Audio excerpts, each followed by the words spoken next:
ಹೃದಯಮನದಲ್ಲಿ ಶ್ರೀ ಗುರು ಮಡವಾಳೇಶ್ವರರನ್ನ, ಶ್ರೀ ಗುರು ಪಂಚಾಕ್ಷರಿ ಮಹಾಸ್ವಾಮಿಗಳನ್ನ ನೆನೆಯುತ್ತಾ ಈ ನಮ್ಮ ಕಿತ್ತೂರು ಗ್ರಾಮಕ್ಕೆ ಹತ್ತಿರ ಮತ್ತು ಪೂಜನೀಯ ಅಥವಾ ಭಕ್ತಿಯ ಯಾವುದಾದ್ರೂ ನಾವು ಚಿಕ್ಕವರಿದ್ದಾಗಿಂತ ನಮ್ಗಿಂತ ಪೂರ್ವಜರ ಕಾಲದಿಂದಲೂ ಗ್ರಾಮ ಯಾವುದಾದ್ರು ಇದ್ರೆ ನಿಚ್ಚಣಿಕೆ ಎನ್ನುವಂಥ ಮಾತು ನಮ್ಮಲ್ಲಿ ಯಾವತ್ತೂ ಜನದಿಂದ ಹೋಗಿತ್ತು. ಕಾರಣ ಶ್ರೀ ಗುರು ಮಡವಾಳೇಶ್ವರ ಮಠ.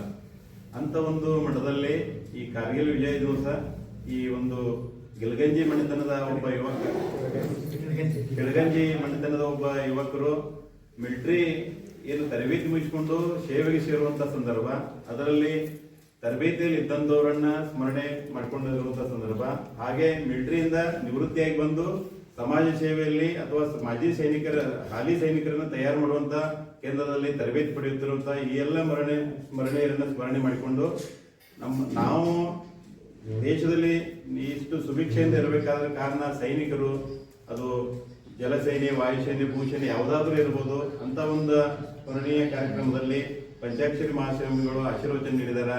ಹಾಗೆ ಕನ್ನಡ ಸಾಹಿತ್ಯ ಪರಿಷತ್ತಿನ ಅಧ್ಯಕ್ಷರಾದ ಮಾನ್ಯ ಶ್ರೀ ಶ್ರೀಕಾಂತ್ ದಳವಾಯಿ ಸರ್ ಅವರು ತಮ್ಮ ಅಧ್ಯಕ್ಷೀಯ ನುಡಿಗಳನ್ನ, ಹಾಗೆ ಉಪನ್ಯಾಸಕರಾಗಿ ಬಂದಂತಹ ಶ್ರೀಯುತ ಬಿಸಿ ಬಿದರಿ ಅವರು ಉಪನ್ಯಾಸವನ್ನ, ಹಾಗೆ ನಮ್ಮ ಈ ಕಾರ್ಯಕ್ರಮದಲ್ಲಿ ನಮ್ಮ ಕ್ಯೂರೇಟರ್ ಸರ್ ಆದಂತಹ ರಾಘವೇಂದ್ರ ಸರ್ ಅವರು, ಹಾಗೆ ಯಾವತ್ತು ಈ ನಮ್ಮ ಏನು ನಿಚ್ಚಣಿಕೆ ಗ್ರಾಮದ ಸಮಸ್ತ ಗುರು ಹಿರಿಯರು ಎಲ್ಲರೂ ಪರಿಚಯ ಇರುವಂತವ್ರೆ. ಯಾಕಂದ್ರೆ ನಾವು ಕೂಡ ಇಲ್ಲಿ ಪಕ್ಕದ ಕಿತ್ತೂರು ಪಟ್ಟಣದಲ್ಲಿ ಇವರು ಇರುವುದರಿಂದ ಈ ಏನು ಪ್ರತಿಯೊಬ್ಬರು ಪರಿಚಯ ಇರುವಂತವ್ರ, ಅವರೆಲ್ಲರ ಈ ಸಂದರ್ಭದಲ್ಲಿ ಈ ಒಂದು ಕಾರ್ಯಕ್ರಮ ಆಗಿರುವುದು ಸ್ತುತ್ಯಾರ್ಹವಾದ ಕೆಲಸ. ಇದರಲ್ಲಿ ಭಾಗಿಯಾದಂತ ಎಲ್ಲರಿಗೂ ಕೂಡ ನಾನು ತುಂಬ ಧನ್ಯವಾದಗಳನ್ನ, ಅಭಿನಂದನೆಗಳನ್ನ ಸಲ್ಲಿಸ್ತಾ, ವೀರರಾಣಿ ಕಿತ್ತೂರು ಚೆನ್ನಮ್ಮನಿಗೆ, ವೀರರಾಣಿ ಕಿತ್ತೂರು ಚೆನ್ನಮ್ಮ ಅವರಿಗೆ, ಸಂಗೊಳ್ಳಿ ರಾಯಣ್ಣ ಅವರಿಗೆ, ವೀರ ಸೈನಿಕರಿಗೆ, ವೀರ ಸೈನಿಕರಿಗೆ ಎಲ್ಲೋಡಿ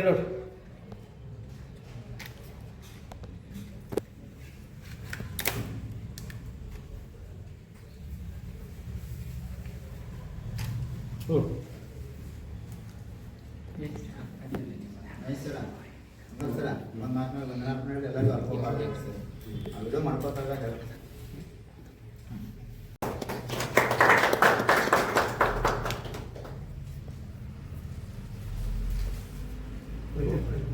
ಕೊಡ್ರಪ್ಪ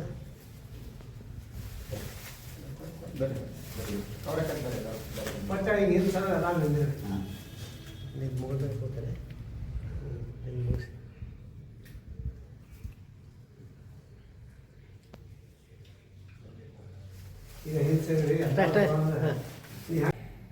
ಅವ್ರ ಶಕ್ತಿ ಇದ್ರು ಅವರು ದೇಶ ಸೇವೆ ಮಾಡುವಂತ ಮನೋಭಾವನೆನ ಅವರಲ್ಲಿ ಅದ. ಅಂತ ಒಂದು ಕೆಚ್ಚ ಅವರಲ್ಲಿ ಅದ. ನನಗೆ ಗೊತ್ತದ, ಬಹಳಷ್ಟು ಅವರ ಸಮೀಪದಿಂದ ನಾನು ನೋಡಿದ್ದೇನೆ. ಮಾತುಗಳು ಈಗ ಸ್ಪಷ್ಟ ಬಂದು ನಮ್ಮಲ್ಲಿ ಅದಾರ, ಹಿತಶತ್ರುಗಳದಾರ, ಬೇರೆ ವೈರಿ ರಾಷ್ಟ್ರಗಳು ಬಂದು ನಮ್ಮ ಮೇಲೆ ದಬ್ಬಾಳಿಕೆ ಮಾಡೋದು ಬೇರೆ. ನಮ್ಮವ್ರ ನಮಗೆ ಹೆಂಗೆ ಸಂಗೊಳ್ಳಿ ರಾಯಣ್ಣ ಹಿಡಿದು ಕೊಡ್ರಲ್ಲ, ಮಲ್ಲಪ್ಪ ಶೆಟ್ರ್ ಅಂತವ್ರು ಅದಾರ ಇಲ್ಲಿ. ಅದಕ್ಕೆ ಆ ಕಾರಣಕ್ಕೆ ನಾವೆಲ್ಲ ಜಾಗೃತಿ ಆಗಬೇಕು. ಬಂದಿರ್ತಕ್ಕಂಥವ್ರಿಗೆ ಒಂದು ಸಂದೇಶವನ್ನು ಕೊಟ್ಟಿದ್ದಾರೆ ಪರಮ ಪೂಜ್ಯರು. ನಿಮೋನಿಯಾ ಆಗಿತ್ತು, ಅವ್ರಿಗೆ 8 ದಿವಸ ಹಾಸ್ಪಿಟಲ್ ಒಳಗಿದ್ರು.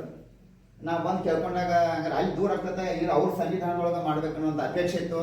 ಅವರು ಭಾಳ ಇವತ್ತು ಭಾಳ ಕಳ ಕಾಣತ್ತಾರ. ನಾ ಬಂದು ಭೇಟಿಯಾಗಿ ಹೋಗಿ ಅವ್ರು ಆರಾಮಿದ್ದಾಗ ಎಷ್ಟು ಖುಷಿ ಐತೆ ಅಂದ್ರೆ ಯುವತರ ಬಗ್ಗೆ ಇರ್ತಕ್ಕಂಥ ಅಭಿಮಾನಕ್ಕೆ ಜೋರಾದ ಚಪ್ಪಾಳೆ ಮುಖಾಂತರ ಪರಮ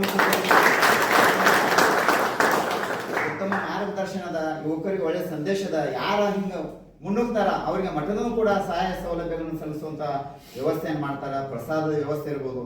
ಹಿಂಗ ಇವತ್ತಿನ ಯುವಕರು, ನಮ್ಮ ಮಾಜಿ ಯೋಧರು ಇಬ್ಬರು ಅದಾರ. ಅವ್ರು ಇನ್ನೂ 18 ಜನ ಅದಾರ.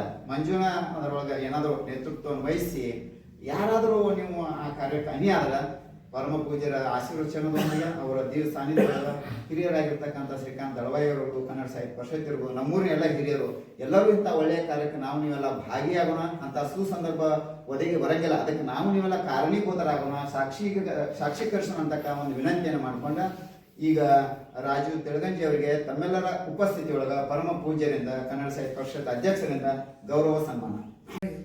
ಇಂಥ ಮಗ ಇದಾಗ್ಯಾರ ಅಂತಂದ್ರೆ ಅದೊಂದು ಕಾಲಾಂತರದಲ್ಲಿ ಉಳಿತೈತಿ ಹೆಸರ. ಅದಕ್ಕೆ ದಿಟ್ಟ ನಿರ್ಧಾರವನ್ನು ತಗೊಂಡು ಅವನು ಗ್ರೂಪ್ ಮಾಡಿ ಮಗನ ತಯಾರು ಮಾಡ್ಕೊ ಒಬ್ಬನ ಮಗ. ಇದೊಂದು ಆದರ್ಶ. ನಮ್ಮ ಮಂದಿ 4-5 ಮಂದಿ ಇದ್ರೆ ಕಳ್ಸಂಗಿಲ್ಲ ಅವರು. ಇನ್ನು ಒಬ್ಬ ಇದ್ರಂತೂ ಅವನು ಹೊರಗಡೆ ಕಳಿಸಿದಂಥ ಪರಿಸ್ಥಿತಿ ಬಂದೈತಿ. ಆದರೆ ಅವನು ಕಳಿಸಿ ಇದು ಮಾಡಿರೋದೊಂದು ಹೆಮ್ಮೆಯ ವಿಷಯ. ಅದಕ್ಕೋಸ್ಕರವಾಗಿ ಆ ರೀತಿ ಮಾಡಿರಿ. ಯಾವುದೇ ಇದು ಮಾನ್ಯ ಬರೀ ಒಂದು ಪೇಪರ್ ಹಾಕೋವನ್ನ ಸನ್ಮಾನ ಮಾಡಿದ್ರು ಸರ್. ಅವ್ರಿಗೆ ಯಾರು ಮಾಡ್ಬೇಕ್ರಿ, ಅವ್ರನ್ನ ಯಾರು ನೋಡಂಗಿಲ್ಲ ಅಂತ.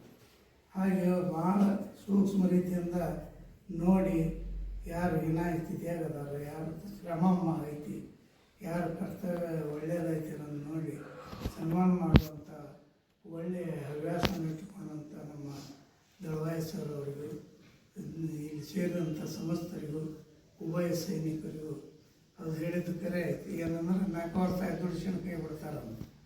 ಮೋದಿ ವಿಚಾರ ಭಾಳ ನಾನು ರಾಜಕೀಯ ಮಾತಾಡೋದು, ಇದು ಮೋದಿ ವಿಚಾರ ಬಹುದೂರದ ವಿಚಾರ ಇರ್ತೈತೆ ಅವನು. ಇವು ರಾಜಕೀಯ ಹಂಗಾಗಿ ಏನೇನೋ ಹೋಗ್ಯಾಡ್ತಾವೆ. 4 ವರ್ಷ ಆಗಿಂದ ನಾಳೆ ಮಿಲಿಟ್ರಿ ಸೆಲೆಕ್ಷನ್ ನಡೆಯಿತು ಅಂದ್ರೆ ಅವ್ರಿಗೆ 50% ಫಸ್ಟ್ ಇವ್ರನ್ನ ತುಂಬಿಕೊಂಡು ಮುಂದೆ ಎಲ್ಲ ರಂಗದಲ್ಲಿ ಅವರಿಗೆ ಮತ್ತು ಅಂಥದ್ದೇನಾದರೂ ನಮಗೆ ಯುದ್ಧ ಮಾಡುವಂಥ ಸನ್ನಿವೇಶ ಬಂತು, ಮಹಾ ದೇಶಕ್ಕೆ ಗಂಡಾಂತರ ಬಂತಂದ್ರೆ ಇವ್ರನ್ನ ಬಿಡೋದಲ್ಲ. ಅವರು 4 ವರ್ಷ ಏನು ಮಾಡಿರ್ತಾರೆ, ಇವ್ರಿಗೆ ಆರ್ಡರ್ ಬರ್ತದೆ ಬರ್ರಿ, ಯಾಕೆ ಟ್ರೈನಿಂಗ್ ಆಗಿರ್ತೈತಿ. ಹಾಗೆ ಅವನು ದೂರದೃಷ್ಟಿ ಇಟ್ಕೊಂಡೆ ಅದನ್ನು ಮಾಡಿದಾರ. ನಾವು ತಪ್ಪು ತಿಳ್ಕೊಂಡಿದ್ದೇವೆ. ಅದಕ್ಕೆ ಸಮಯ ಬೇಕಲ್ಲ, ಸಮಯ ಬೇಕು. ಅವರು ಆರ್ಥಿಕ ನೋಡಿ ಎಲ್ಲ ವ್ಯವಸ್ಥೆ ಮಾಡೋದಕ್ಕೆ ವಿಚಾರ ಇಟ್ಕೊಂಡಿದ್ದಾರೆ.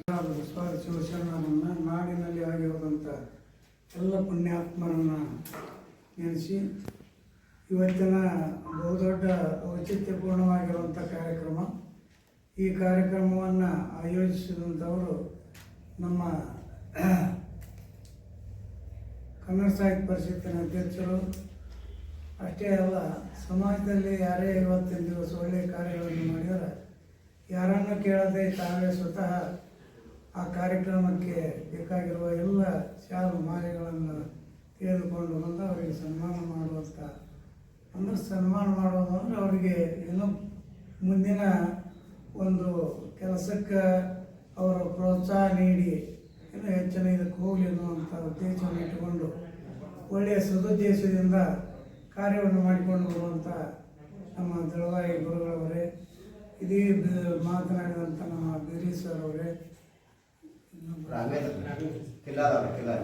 ನಮ್ಮ ಕಿಲ್ಲಾದಲ್ಲಿ ಯಾರೇ ಬಂದರೂ ಸಹಿತವಾಗಿ ಆ ಚೆನ್ನಮ್ಮನ ಆಗು ಹೋಗುಗಳನ್ನು, ಅಲ್ಲಿರುವಂಥ ಅವಶೇಷಗಳನ್ನು ಜನರಿಗೆ ತಿಳಿಪಡಿಸುತ್ತಾ ಒಳ್ಳೆಯ ಅಧಿಕಾರಿಗಳು ಅಂತ ಕಿತ್ತೂರಿನಲ್ಲಿ ಹಂಚಿಕೊಂಡಂಥ ನಮ್ಮ ರಾಘವೇಂದ್ರ ಅವರೇ, ಮಹೇಶ್ ಸುಂದರ್ ಅವರೇ, ಅದೇ ರೀತಿಯಾಗಿರುವಂಥ ತಿರುಗಂಜಿಯ ನಮ್ಮ ಬರಾಗಿಲ್ಲ ಅಂತ ಒಬ್ರು ಹಿರಿಯರ ಕರೆದು ಕೇಳಿದ್ರಂತ, ಬರ್ರಿ ಎಲ್ಲ ಗುಟ್ಕಾ ತಿಂದ್ರೆ ತೊಂದರೆ ಅಂತಾರೆ, ನೀವು ಮುಪ್ಪ ಬರಾಗಿಲ್ಲ ಅಂತ ಅವ ಹೇಳಿದಂತ. ಮುಪ್ಪು ಬರುವವರೆಗೆ ಅವ ಇರಗೇ ಇಲ್ಲ, ಮತ್ತೆ ಮುಪ್ಪು ಎಲ್ಲಿ ಬರಬೇಕು? ಮುಪ್ಪು ಬರುವವರೆಗೆ ಅವ ಇರೋದೇ ಇಲ್ಲ, ಮುಪ್ಪು ಎಲ್ಲಿಂದ ಬರಬೇಕು? ಹಿಂಗೆ ನಾವು ಅನೇಕ ಉದಾಹರಣೆಗಳನ್ನು ನೋಡಲಾಗಿ ಇವತ್ತು ಎಲ್ಲರಿಗೂ ಸ್ಥಳೀಯ ದೈವವಾಗಿರ್ತಕ್ಕಂಥ ಜಗದ್ಗುರು ಚರಕುಲ ಸಾರ್ವಭೌಮ ವೈರಾಗ್ಯ ಚಕ್ರವರ್ತಿ ಶ್ರೀ ಗುರು ಮಡಿವಾಳೇಶ್ವರ ಮಠದ ಆವರಣಕ್ಕೆ ಗ್ರಾಮದ ಎಲ್ಲ ಹಿರಿಯರನ್ನ, ಗ್ರಾಮದ ಪ್ರತಿಭೆ ಯುವಕನಾಗಿರ್ತಕ್ಕಂಥ ರಾಜು ತಿಳಗಂಜಿ ಅವ್ರನ್ನ ತಮ್ಮ ಜೋರಾದ ಚಪ್ಪಾಳೆ ಮುಖಾಂತರ ಈ ಕಾರ್ಯಕ್ರಮ ಮಾತನ್ನು ಹೇಳ್ಬೇಕಂದ್ರೆ ಈಗ ಇವತ್ತಿನ ಯುವಕರು ಮೊಬೈಲ್ ಗುಂಡಿಗಳು ಅದಾರ, ಒಂದು 5 ರೂಪಾಯಿ ಸ್ಟಾರ್ಟ್ ತಗೊಂಡು ಅಲ್ಲೇ ಫೋನ್ ಪೇ ಮಾಡೋದು. ಇಂಥ ಒಂದು ವ್ಯವಸ್ಥೆ ಒಳಗೆ ನಾವೆಲ್ಲ ಬಂದಿದ್ದೀವಿ. ಒಂದು ದಿಮಾಗ್ ತೋರಿಸು ನಂತಕ್ಕ ಆನ್ಲೈನ್ ಪೇಮೆಂಟ್ ಐತಿ, ಫೋನ್ ಪೇ ಮಾಡ್ತಾನೆ ಅಂತೇಳಿ. ಅಂಥ ಸಂದರ್ಭದೊಳಗೆ ಯುವಕ ಇವತ್ತು ನಮ್ಮೂರಿನ ಹೆಮ್ಮೆ, ನಮ್ಮೂರಿನ ಮೊಮ್ಮಗ ತಿಳಗಂಜಿ ಬಸಪ್ಪನವರ ಮೊಮ್ಮಗ, ಪರಮೇಶ್ವರ ಸುಪುತ್ರ. ಈಗ 15 ದಿನದಿಂದ ಈ ವಿಷಯ ಗೊತ್ತಾಯ್ತು. ನಿನ್ನೆ ನಾವೇನು ಮಾಡಿವಿ ಅಂತಂದ್ರೆ ಮಂಗಳಾರ ಮಾಡೋಣ ಅನ್ನುವಂಥ ವಿಚಾರದೊಳಗಿದ್ದೀವಿ. ಸಡನ್ ಆಗಿ ಯಾಕೆ ಗೊತ್ತ ಮಾಡಿ ಅಂದ್ರೆ ಕಾರ್ಗಿಲ್ ವಿಜಯೋತ್ಸವವನ್ನು ಆಚರಿಸತ್ತೀವಿ. ವೈರಿಗಳು, ಶತ್ರು ಪಡೆಗಳು ಭಾರತದ ಮೇಲೆ ದಾಳಿಯಾದಾಗ ನಾವೆಲ್ಲ ಒಗ್ಗಟ್ಟಾಗಿರ್ಬೇಕು, ನೈತಿಕ ಸ್ಥೈರ್ಯವನ್ನು ಯೋಧರಿಗೆ ತುಂಬಬೇಕು. ಪೂಜ್ಯ ಮನ್ಯರಂಜನ ಪುರಾಣ ಸ್ವರೂಪಿ ಪಂಚಾಕ್ಷರಿ ಮಹಾಸ್ವಾಮೀಜಿಯವರ ದಿವ್ಯ ಸಾನ್ನಿಧ್ಯದೊಳಗೆ ಈ ಕಾರ್ಯಕ್ರಮ ನಡೆಸುತ್ತೇವೆ. ಅವರ ಪಾದಗಳಿಗೆ ಚರಣ ಕಮಲಕ್ಕೆ ಮನೆ ಮಡೆದು ಮತ್ತೊಮ್ಮೆ ತಮ್ಮೆಲ್ಲರನ್ನ ಸ್ವಾಗತ ಮಾಡಿ, ಸೂರ್ಯನಾರಾಯಣ ದೇವಾಲಯ ಉದ್ಘಾಟನೆಗೆ ಅಜ್ಜಾರ ಕರೆಸಿದ್ದ ಕಲಾಲ್ ಸುರೇಶ್. ಅವಾಗ ಪುಲ್ವಾಮಾ ದಾಳಿಯಾಗಿತ್ತು. ಇಂಥ ಸ್ಪೀಚ್ ಮಾಡಿದ್ರೆ ಅಜ್ಜಾರು ಭಾವಾವೇಶವಾಗಿ ಎದರ ಬರಲಿ ನಮ್ಮ ವೈರಿಗಳು ಬೆನ್ನಾಕ್ ಚೂರಿ ಹಾಕುವಂಥ ಕೆಲಸ ಆಗಬಾರ್ದು ಅಂತಕ್ಕಂಥ ವೀರಾವೇಶದ ಮಾತುಗಳನ್ನು ಆಡಿದ ನೆನಪದ. ಅಂತ ಸಂದರ್ಭದೊಳಗೆ ಸುಮಾರು ಈ 500 ಜನರನ್ನ ಯೋಧರನ್ನ ಕರೆಸಿ ಸನ್ಮಾನ ಮಾಡ್ಬೇಕಂತ ಹೇಳಿ ಆಚಾರ ಒಂದು ಯೋಜನೆ ಹಾಕೊಂಡಿದ್ರು. ನಮ್ಮ ಮಠದ ಜಾತ್ರೆ ಒಳಗ ದೊಡ್ಡ ಪೆಂಡಾಲ್ ಹಾಕಿ ಜಾತ್ರಾ ಮಹೋತ್ಸವ ಒಳಗ ಆ ಸಂದರ್ಭದೊಳಗೆ ಕೆಲವು ಜನ ಬಂದ್ರು. ಯಾರು ಬಂದಿಲ್ಲಲ್ಲ ಅವ್ರ ಮನೆ ಮಠ ಹೋಗಿ ತೆಂಗಿನ ಸಸಿಯನ್ನ ಕೊಟ್ಟು ಬಂದಿರ್ತಕ್ಕಂಥ ಪರಮ ಪೂಜೆ, ಯಾರಿಗೆ ಬರೋಕ್ಕಾಗಿಲ್ಲ ಯೋಧರಿಗೆ ಅಂತ ಒಂದು ಕಾರ್ಯಗಳನ್ನ ಶ್ರೀಮಠದಿಂದ ಏರ್ಪಡಿಸಿದ್ದೀವಿ. ಬಂದಿರತಕ್ಕಂಥ ಎಲ್ಲರಿಗೆ ಮತ್ತೊಮ್ಮೆ ನಾನು ಶ್ರೀ ಗುರು ಮಡಿವಾಳೇಶ್ವರನ ಆಶೀರ್ವಾದ ನಿಮ್ಮೆಲ್ಲರ ಮೇಲೆ ಇರತಕ್ಕಂಥ ಮಾತನ್ನು ಹೇಳ್ತಾ ಪರಮ ಪೂಜೆಗೆ ಎಲ್ಲ ಭಕ್ತಾದಿಗಳ ಪೂರ್ವಕವಾಗಿ ಅವರಿಗೆ ಭಕ್ತಿಪೂರ್ವಕ ಸ್ವಾಗತವನ್ನು ಕೊಡ್ತೀನಿ. ಅದೇ ತರನಾಗಿ ಇವತ್ತಿನ ಉಪನ್ಯಾಸವನ್ನ ಅಥವಾ ಅತಿಥಿಗಳಂತ ನಾವು ಹೇಳ್ತೀವಿ, ನಮ್ಮ ರಾಘವೇಂದ್ರ ಸರ್ ಇರ್ಬೋದು, ಬಿದ್ರಿ ಸರ್ ಇರ್ಬೋದು, ಮಹೇಶ್ ಮಂಗಲ್ ಸರ್ ಇರ್ಬೋದು, ಕಾರ್ಯಕ್ರಮದ ಅಭಿನ ಅಧ್ಯಕ್ಷತೆಯನ್ನು ವಹಿಸಿರ್ತಕ್ಕಂಥ ಹಿರಿಯರಾಗಿರ್ತಕ್ಕಂಥ ನಿವೃತ್ತ ಪ್ರಾಚಾರ್ಯರಾಗಿರ್ತಕ್ಕಂಥ ಶ್ರೀಯುತ ಡಾಕ್ಟರ್ ಎಸ್ ವಿ ದಳವಾಯಿ ಅವರನ್ನ, ಜೊತೆಗೆ ಕನ್ನಡ ಸಾಹಿತ್ಯ ಪರಿಷತ್ತದ ತಾಲೂಕಾ ಘಟಕದ ಅಧ್ಯಕ್ಷರಾಗಿ ನಿರಂತರವಾಗಿ 4 ವರ್ಷ ಅತ್ಯಂತ ಸೇವೆಯನ್ನು ಸಲ್ಲಿಸಿದಾರ. ಇನ್ನು ಮುಂಬರುವಂತ ಒಂದೇ ವರ್ಷದ ಅವಧಿಯೊಳಗೆ ಏನಾದರೂ ಒಳ್ಳೆಯ ಯೋಜನೆಗಳನ್ನ ಹಾಕಬೇಕಂತ ವಿಚಾರದ ಅದಕ್ಕೆಲ್ಲ ಟೀಮ್ ಬಹಳ ಸಹಕಾರವನ್ನು ಕೊಟ್ಟಿದೆ. ನಿಚ್ಚಣಿಕೆ ಗ್ರಾಮಸ್ಥನಾಗಿ ಪದಾಧಿಕಾರಿಗಳಿಗೆ ನಾನು ವೈಯಕ್ತಿಕವಾಗಿ ಅಭಿನಂದನೆಗಳನ್ನ ಸಲ್ಲಿಸ್ತೀನಿ. ಯೋಧರ ಬಗ್ಗೆ ಹೇಳ್ಬೇಕಂತಾರೆ ತಮ್ಮ ಜೀವನವನ್ನೇ ಹೊಣಕ್ಕಿಟ್ಟು ಗಡಿಯನ್ನು ಕಾಯ್ತಾ ಇರ್ತಾರೆ. ನಮ್ಮ ಮನೆಯೊಳಗೆ ನಮಗ ಮಿಲಿಟರಿ ಬಗ್ಗೆ ಅಂತ ಹೆಮ್ಮೆ ಇರ್ತದ. ಸರ್ವಿಸ್ ಮುಗಿಸಿ ಬಂದ ಮತ್ತೆ ಸೇವೆಗೆ ಸೇರ್ತಾರ. ಇಂಥ ಒಂದು ಅವಕಾಶ ಸರ್ಕಾರ ಕೊಟ್ಟದ. ದೇಶ ಕಾಯುವಂಥ ಯೋಧ, ದೇಶಕ್ಕೆ ಅನ್ನ ನೀಡುವಂಥ ರೈತರನ್ನ ನಾವು ಮೊಟ್ಟ ಮೊದಲನೇದಾಗಿ ಸ್ಮರಿಸಬೇಕು. ಮೊನ್ನೆ ಕೂಡ ಕಿತ್ತೂರಿನೊಳಗೆ 46ನೇ ರೈತ ಹುತಾತ್ಮ ದಿನಾಚರಣೆ ಕೂಡ ಆಚರಿಸಲಾಯಿತು.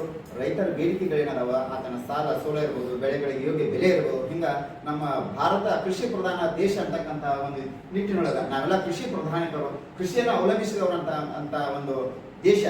ಆತನು ಕೂಡ ಒಳ್ಳೆಯ ಹಸನಾದ ಬದುಕು ಇರಬೇಕು ಅನ್ನುವಂಥ ಸ್ವಾಭಿಮಾನದ ಬದುಕು ಇರಬೇಕಂತಕ್ಕಂಥ ಮಾತನ್ನು ಹೇಳ್ತಾ, ಈಗ ಶ್ರೀಯುತ ಬಿದ್ರಿ ಸರ್ ಅವರು ನಂದೇಳಿಯ ಹೈಸ್ಕೂಲ್ ಹೆಡ್ ಮಾಸ್ಟರು, ಒಳ್ಳೆಯ ವಾಗ್ಮಿಗಳು.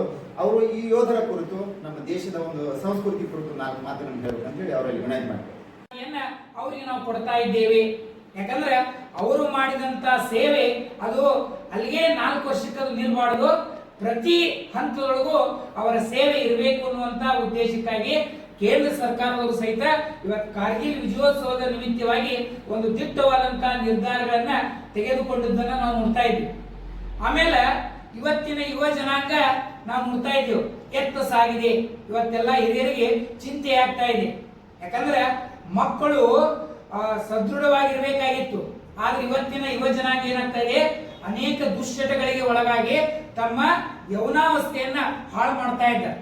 ಮಹಾಸ್ವಾಮಿಗಳ ಪಾದಕಮಲವೆನಿಸುತ್ತಾ ಇದೀಗ ತಾನೇ ಟ್ರೈನಿಂಗ್ ಮುಗಿಸಿ ಈ 31ನೇ ತಾರೀಕು ಸೈನ್ಯಕ್ಕೆ ಹೋಗುತ್ತಿರುವಂಥ ಶ್ರೀರಂಜಿ ಅವರಿಗೆ ನಾವು ಕನ್ನಡ ಸಾಹಿತ್ಯ ಪರಿಷತ್ತಿನ ಪರವಾಗಿ ಸನ್ಮಾನ ಸಮಾರಂಭ ಇಟ್ಟುಕೊಂಡಿದ್ದೇವೆ. ಕಳೆದ 4-5 ದಿನಗಳ ಹಿಂದೆ ನಾವು, ನಮ್ಮ ಮನೆಯವರು, ನಮ್ಮ ಮಗಳು ಇಲ್ಲಿ ಮಠಕ್ಕೆ ಬಂದಾಗ ತನ್ನ ಸ್ನೇಹಿತರೊಂದಿಗೆ ಬಂದು ಅಲ್ಲಿ ದೇವರಿಗೆ ಮಾಲೆ ಹಾಕುವುದೆಲ್ಲ ಮಾಡತ್ತ ಯಾಕೆ ಏನೋ ಅಂತ ಕೇಳ ವಿಷಯ ಗೊತ್ತಾ. ನಾನು ನಿನ್ನೆ ಮಾತಾಡಿದ್ದು ಯಾವ ಮಾಡಬೇಕು, ಏನು 31ಕ್ಕೆ ಮಾಡೋದು ಅಂತೇಳಿ. ಇವತ್ತು ಕಾರ್ಗಿಲ್ ವಿಜಯೋತ್ಸವ ಅಂದ್ಕೊಂಡೇ 10 ಗಂಟೆಗೆ ನಾವು ನಮ್ಮ ಎಲ್ಲ ಸಾಹಿತ್ಯ ಪರಿಷತ್ತಿನ ಪದಾಧಿಕಾರಿಗೆ ತಿಳಿಸಿ ನಮ್ಮ ಬಸವರಾಜಕ್ಕೆ ಫೋನ್ ಮಾಡಿ ಎಲ್ಲರಿಗೂ ತಿಳಿಸಂತ ಹೇಳಿದ್ರು. ಭಾಳ ಸಂತೋಷ. ಇವತ್ತು ನಿಮ್ಗೆ ಗೊತ್ತಿದ್ದಂಗ ಸೈನಿಕರು, ಆಮೇಲೆ ಹಗಲಿರು ಹೊಲದಲ್ಲಿ ದುಡಿಯುವಂಥ ಕೃಷಿಕರು, ಆಮೇಲೆ ಮಕ್ಕಳಿಗೆ ತಿದ್ದಿ ಬುದ್ಧಿ ಹೇಳುವ ಶಿಕ್ಷಕರನ್ನು ನಾವೆಲ್ಲ ಗೌರವದಿಂದ ಕಾಣಬೇಕಾಗ್ಯದ. ಬಹುಶಃ ಇವತ್ತಿನ ದಿನಗಳಲ್ಲಿ ಅದೆಲ್ಲ ನಿಲ್ಲಿಸದೆ ಹೇಳಿದಾಗ ಹುಡುಗರಿಗೆ ನಾವು ಬರೀ ಬೇರೆ ಬೇರೆ ಶಿಕ್ಷಣ ಕೊಡಕತ್ತೇವೆ, ನೀಟಾಗಿರೋದನ್ನು ಕಲಿಸ್ತಾ ಇಲ್ಲ. ಆಮೇಲೆ ಎರಡನೇದು ಇವರಿಲ್ಲಿ ನಮ್ಮ ಪದಾಧಿಕಾರಿಗಳು ಬಂದಿದ್ದಾರು. ಇಲ್ಲಿ ಕ್ಯಾಪ್ ಹಾಕೊಂಡು ಕೂತಾರ ಮಂಜು ಬೆಣ್ಣಿ, ಅವ ನಮ್ಮ ಆತ್ಮೀಯ ವಿದ್ಯಾರ್ಥಿ. ಅವನು ಮಿಲಿಟರಿ ಒಳಗೆ ಸುದೀರ್ಘವಾದ ಸೇವೆ ಸಲ್ಲಿಸಿ ಬಂದು ಸರ್ ಹೇಳಿದಂಗ ಮತ್ತು ಅವ ಬೇರೆ ಬೇರೆ ಸ್ಪರ್ಧಾತ್ಮಕ ಪರೀಕ್ಷೆ ಕುಂತು ಈಗ ರೈಲ್ವೆ ಇಲಾಖೆ ಪೊಲೀಸ್ ಆಗ್ಯಾನು ಕೆಲಸ ಮಾಡಕತ್ತಾರೆ. ಜೊತೆಗೆ ಕೃಷಿಕನಾಗ್ಯಾನು ಕೆಲಸ ಮಾಡತ್ತಾರೆ. ಅವ್ರ ಬಾಜು ಕುಂತಂಥವು ನಮ್ಮ ವರಗಣ್ಣವರ ರಮೇಶ್ ಅವರ ಮಗ ಅರುಣ್ ಕುಮಾರ ಸದ್ಯ ಮಿಲಿಟರಿ ಒಳಗೆ ಅದಾರು. ಈಗ ರಜೆ ಮೇಲೆ ಬಂದಿದ್ದರು. ಸಾಧ್ಯ ಆದಷ್ಟು ನಾವು ನಮ್ಮ ಊರಾಗಿರುವಂಥ ಮಿಲಿಟರಿ ಹೋಗಿ ಬಂದವರು ಕಾಂಟ್ಯಾಕ್ಟ್ ಮಾಡಿದ್ದು. ಅವರು ಕಾರ್ಗಿಲ್ ವಿಜಯೋತ್ಸವ ಅಲ್ಲೇ ಇರೋದ್ರಿಂದ ಆಗಿದೆ. ಏನಾಗಲಿ ಭಾಳ ಸಂತೋಷ. ನಾವು ಹೆಚ್ಚಿನ ಸಮಯವನ್ನು ನಮ್ಮೊಳಗೆ ಬಂದ್ರಿ ಪುರಾಣಿಕ ಮಾಡಿ ನಾವು ಸಹಿತ ಎಕ್ಸ್ ಸರ್ವಿಸ್ ಮ್ಯಾನ್ ನಮ್ಮ ವಿದ್ಯಾರ್ಥಿ ಅಲ್ಲ ರೀ. ನನ್ನ ವಿದ್ಯಾರ್ಥಿಗಳೆಲ್ಲ ಇಲ್ಲಿರೋರು ನಿಚ್ಚರಿಕೆ ಅವರನ್ನು ಭಾಳ ಮಿಲಿಟರಿ. ಈಗ ಆದರೂ ಪದವಿ ಹವಾಲ್ದಾರ ನೇತೃತ್ವ ನಡೆಯುವಂಥ ಟ್ರೈನಿಂಗ್ ಬೆಳಿಗ್ಗೆ 4 ಗಂಟೆಗೆ ಹೋಗ್ಕೊಂಡು ನಾವು ಮಣ್ಣಿಂದ ಮತ್ತೆ 2 ಗಂಟೆಗೆ ಬಂದು ಹೊರಗೆ ಹೋಗ್ತಾನೆ. ಮತ್ತು ಸಾಯಂಕಾಲ 4ಕ್ಕೆ ಹೋಗ್ತಾನೆ ಅಲ್ಲಿ ಟ್ರೈನಿಂಗ್ ಸಲುವಾಗಿ. ಅವು ಫೋನ್ ಮಾಡಿ ಹೇಳಿ ನಾ ಸರ್ಕಲ್ನಾಗ ಅದು ಒಟ್ಟು ಬಂದು ಭೇಟಿ ಆಗಿ ಅಂತ ಹೇಳ್ತೇವೆ ನಾವು. ಇಂಥ ಒಂದು ಖುಷಿ. ಆಮೇಲೆ ಹೇಳಿದ್ದು ಬೆಣ್ಣೆ ಆಗ ಹೇಳಿದ ಸರ ನಾವು ಒಂದೀಗ ಸಂಘಟನೆ ಮಾಡೋದು ನಿಮ್ಮ ಅಧ್ಯಕ್ಷತೆ ಹೇಳಿದಾಗ ನಾವು 1500 ಮಂದಿ ಸನ್ಮಾನ ಮಾಡಿದಾಗ ಆಜಾದಿ ಕಾ ಅಮೃತ್ ಮಹೋತ್ಸವ ಇದ್ದಾಗ ನಮ್ಮ ಓಣಿಯೊಳಗೆ ಗಜಾನನ ಒಂದು ಉತ್ಸವ ಇದ್ದಾಗ ಗಣಪತಿ ಇಟ್ಟಾಗ ನಮ್ಮ ಊರಿನ ಎಲ್ಲ ಹಾಲಿ ಮಾಜಿ ಎಲ್ಲ ಸೈನಿಕರು ಸುಮಾರು 17-18 ಸೈನಿಕರನ್ನು ಕಿತ್ತೂರು ತಾಲೂಕು ಕನ್ನಡ ಸಾಹಿತ್ಯ ಪರಿಷತ್ತಿನ ಪರವಾಗಿ ನಾವು ಸನ್ಮಾನ ಮಾಡಿದ್ವಿ. ನಾವೇನು ಬೆಣ್ಣೆ ಹೇಳ್ತೇವೆ ನೀವೆಲ್ಲ ಹುಡುಗರಲ್ಲರಿ ನೀವು ಹುರುಪು ತೊಗೊಂಡು ಟೀಮ್ ಮಾಡಿರಿ, ಅದಕ್ಕೆ ಏನು ಹೇಳ್ತಿರಲ್ಲ ಅದಕ್ಕೆ ನೇತೃತ್ವವನ್ನು ವಹಿಸಿ ಆ ಕಾರ್ಯಕ್ರಮ ಮಾಡೋ ಎಲ್ಲ ಜವಾಬ್ದಾರಿ ಹೇಳಿ ನಾವು ಕನ್ನಡ ಸಾಹಿತ್ಯ ಪರಿಷತ್ನಲ್ಲಾದರೂ ನಮ್ಮ ಸಾಹಿತ್ಯ ಪರಿಷತ್ತು ಇಲ್ಲದೇ ಇದ್ರೂ ಸಹಿತ ಅದರ ಜವಾಬ್ದಾರಿಯನ್ನು ನಿರ್ವಹಿಸಲಿಕ್ಕೆ ನಾವು ಸದಾ ಸಿದ್ಧಿದ್ದೇವೆ ಅಂತ ಹೇಳ್ತಾ, ಈಗ ಸಣ್ಣ ಹುಡುಗದ ಯುವಕದಾನು ಇವಾಗ ಮಿಲಿಟ್ರಿ ಒಳಗೆ ಹೋಗಿ ಒಳ್ಳೆಯ ಸಾಧನೆ ಮಾಡಲಿ, ದೇವರು ಅವ್ರಿಗೆ ಆರೋಗ್ಯ ಕೊಡಲಿ. ಆಮೇಲೆ ಅವ್ರ ಕುಟುಂಬದವ್ರ ತಂದೆಯವರು ಬಂದಾರೆ. ಇನ್ನೊಂದು ಮಜಾ ಅಂತಂದ್ರೆ ಎಲ್ಲ ಹೊಂಟಾಗಿ ಯಾಕೆ ಹೊಸ ಗಾಡಿ ತಂದಿರೋಕ್ಕೆ ಏನೋ ಹೇಳಿ ಸರ ಈಗ ತರಬೇತಿ ಪಡೆದು ನಾನು ಸೈಡ್ ಕೊಟ್ಟ ಯಾವ್ದಾದ್ರು ಅದಕ್ಕೆ ಏನೋ ನಗಾಕತ್ತಿರ ಅವ್ರು. ಆಗ ಅವ್ರು ಹೇಳಿ ನೋಡಪ್ಪ ನಮ್ಮ ಊರಾಗ ಇನ್ನೂ 190ರಷ್ಟು ಜನ ನನಗೆ ಪರಿಚಯ ಇಲ್ಲ, ನಾನು ಮುಂಜಾನೆ 7 ಗಂಟೆಗೆ ಹೋಗಿ ಸಂಜೆ 7 ಕೊಡ್ತೀನಿ ನೌಕರಿ ಮಾಡುವಾಗ. ಈ ರಿಟೈರ್ಡ್ ಆದ್ಮೇಲೆ ಅಲ್ಲಿಂದ 8 ಮಂದಿ ಪರಿಚಯ ಐತೆ. ಮತ್ತು ಇಷ್ಟು ಜನ ಕುಡಿದಕ್ಕೆ ಭಾಳ ನನಗೆ ಖುಷಿ ಆಯ್ತು. ಇಷ್ಟು ಜನ ಕೊಡ್ತಾರೆ ನಮ್ಗೆ ಕಂಪ ಇದ್ದಕ್ಕಿಲ್ಲ. ನಾವು ಬರೀ ನಮ್ಮ ಟೀಮಿಂದ ಎತ್ತ ಮಾಡಿದ್ದು ನಾವು ಏನೋ ಅಲ್ಲಿ ಭಾಳ ಖುಷಿ ಆಗ್ಯದ. ಮುಂದಿನ ಕಾರ್ಯಕ್ರಮ ಮಾಡುವಾಗ ನೀವು ಯಾವುದೇ ಹೇಳ್ರಿ, ಎಲ್ಲ ಕಾರ್ಯಕ್ರಮವನ್ನು ಅಚ್ಚುಕಟ್ಟಾಗಿ ಮಾಡೋಣ. ಪೂಜ್ಯರ ಆಶೀರ್ವಾದ ಈ ಹುಡುಗನ ಮೇಲೆ ಇದ್ರಿ. ನೀ ಹೆಚ್ಚಿನ ಇನ್ನೂ ಸಾಧನೆ ಮಾಡು, ಇನ್ನೂ ಎಷ್ಟು ಸಾಧ್ಯದಷ್ಟು ಹೆಚ್ಚು ಅವಧಿಯೊಳಗೆ ಅಲ್ಲಿದ್ದು ಉನ್ನತ ಸ್ಥಾನಕ್ಕೆ ಇರುವಂತೆ ಶುಭ ಕೋರುತ್ತಾ ತಮ್ಮೆಲ್ಲರಿಗೆ ಮತ್ತೊಮ್ಮೆ ನಮಸ್ಕರಿಸಿ ನಾನು ಮಾತಾಡೋಣ.